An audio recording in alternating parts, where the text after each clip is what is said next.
28 दिन का पीजी। एक महिला, वो जयपुर में एक पीजी पेइंग गेस्ट रखती है। उनका अपना पुश्तैनी घर है, उसमें बड़े बड़े 10-12 कमरे हैं। उन्हीं कमरों में हर एक में 3 बेड लगा रखे हैं। उनके पीजी में भोजन भी मिलता है। खाना खिलाने की शौकीन हैं, बड़े मन से बनाती खिलाती हैं। उनके यहाँ इतना शानदार भोजन मिलता है कि अच्छे से अच्छा शेफ़ नहीं बना सकता। आपकी माँ भी इतने प्यार से नहीं खिलाएगी जितना वो खिलाती हैं। उनके पीजी में ज़्यादातर नौकरी पेशा लोग और छात्र रहते हैं। सुबह ब्रेकफास्ट और रात का भोजन तो सभी लोग ही करते हैं। जिसे आवश्यकता हो उसे दोपहर का भोजन पैक करके भी देती हैं। पर उनके यहाँ एक बड़ा अजीबोगरीब नियम है। हर महीने में सिर्फ 28 दिन ही भोजन पकेगा। शेष 2 या 3 दिन होटल में खाओ। ये भी नहीं कि पीजी की रसोई में बना लो।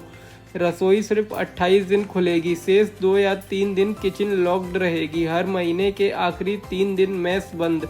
होटल में खाओ, चाय भी बाहर ही पी के आओ। मैंने उनसे पूछा, ये क्यों? ये क्या अजीबोगरीब नियम है? आपकी किचन सिर्फ 28 दिन ही क्यों चलती है?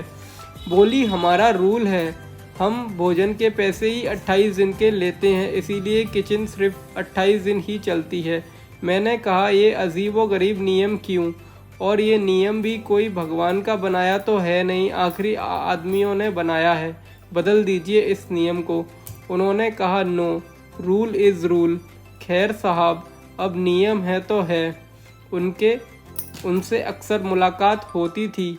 एक दिन मैंने यूं बस फिर छेड़ दिया उनको उस 28 दिन वाले अजीबोगरीब नियम पर। एक दिन वो खुल गईं और बोली, तुम नहीं समझोगे डॉक्टर साहब, शुरू में ये नियम नहीं था। मैंने इसी तरह इतने प्यार से बनाती खिलाती थी, पर इनकी शिकायतें ख़त्म ही नहीं होती थी। कभी ये कमी, कभी वो कमी, चिर, असंतुष्ट, ऑलवेज क्रिटिसाइजिंग। सो तंग आकर ये 28 दिन वाला नियम बना दिया। 28 दिन प्यार से खिलाओ, बाकी 2-3 दिन बोलो कि जाओ बाहर खाओ। उस 2-3 दिन में नानी याद आ जाती है। आटे दाल का भाव पता चल जाता है।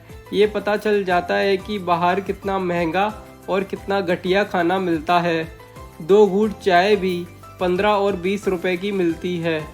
मेरी वैल्यू ही उनको इन 3 दिनों में पता चलती है। सो बाकी 28 दिन बहुत ही कायदे में रहते हैं। अत्यधिक सुख सुविधा की आदत व्यक्ति को असंतुष्ट और आलसी बना देती है।